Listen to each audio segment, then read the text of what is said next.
Hi guys, Darrel Smith from South Dakota. What I'm trying to do is get some of my stories onto these video and onto the internet. I've written 2 books, and it was probably the last thing I ever thought I would do is write a book. But I did write 2 books.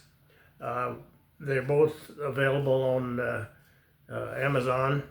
The first one is Farm Boy to Fly Boy, and the second one is The Old Couple on the Front Porch. Those books are true stories that happened to Glenda and I, and I'm trying to get them recorded. And I do realize that I'm 85 and a half years old, and I have more than 100 stories to tell. And so I got to get going. I may not last long enough to tell all of my stories. I think this story is maybe I've done 20 or so that I've recorded. This is just a short little story, but it happened, and hey, it was a little humor in it, maybe. So take it for what it is. It's not a serious story.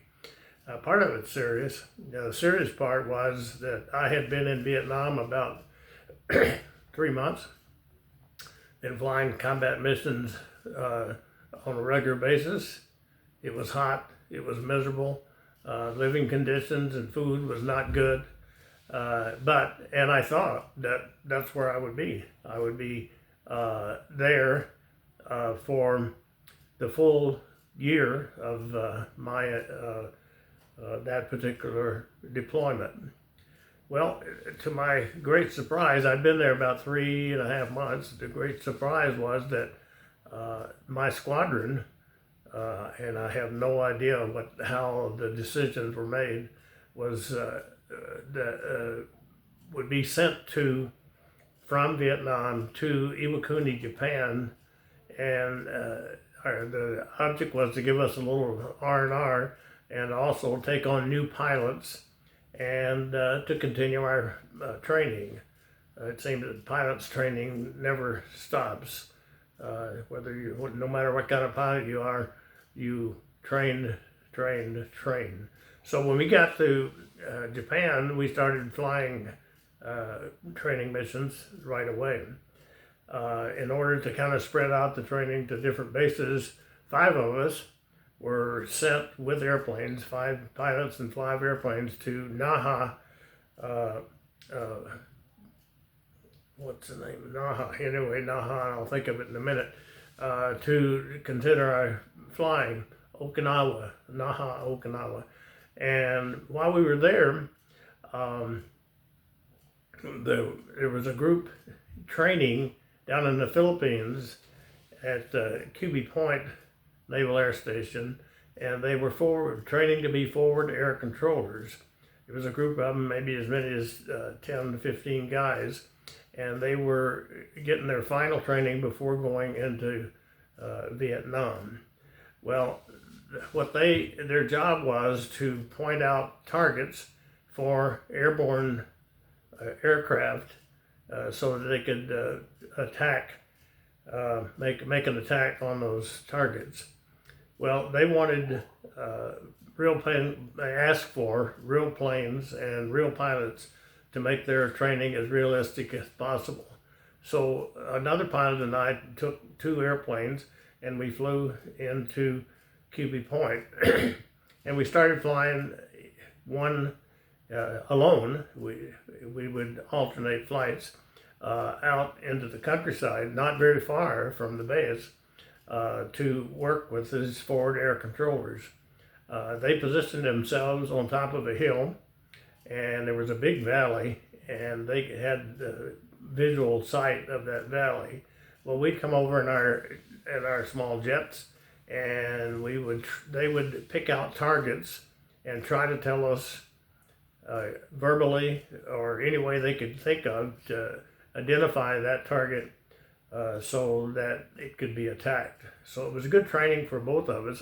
The cockpits we flew in were very, very small, And so you couldn't spread out a map and look at it as you were flying. And it was also a single pilot aircraft. It was small enough that when I sat in the pilot seat in the normal flying position, the canopy rail on either side were touching. And on our takeoff on rough runways in Vietnam, it was very uneven, so we were banging around, and my helmet would at times hit the canopy, which is so you can. I don't know why I didn't get claustrophobia, but it didn't bother me at all.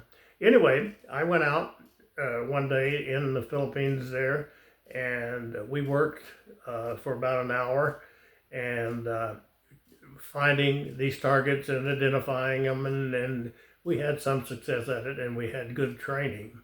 But as the official part of the training flight was ending, the guy operating the radio said, "Is it possible for you to make a low pass by our position?" And they had been set up on a rather sharp hillside, or hilltop, and I it said that you give a pilot the aircraft and a crowd and he'll kill himself in order to put on a good show. Well, I wanted to put on a good show for these guys, and they asked me for a low pass. So I positioned myself so that I could make a pass at eye level, very close to these guys, and of course I was going very fast.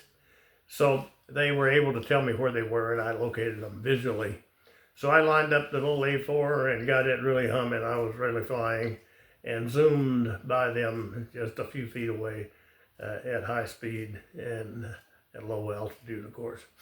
So much to my surprise, when I zoomed by, I saw about 12 or 13 young Marines with their backs to me, and their trousers and underwear down around their ankles, and all of them were aimed their naked butt right at me as I zoomed by. Now, the radio operator, as I zoomed by, said, "Nice pass." I don't remember how I replied to him, but I probably should have said too much information. So anyway, these guys were, within the next week or so, would be in a real battle that could cause their lives. I'm afraid some of them didn't get to come home. I hope most of them are gray-haired old grandfathers somewhere in the United States now. So they were going into combat, but they still found time for a little humor in life. So that's my little story for today. Thank you very much.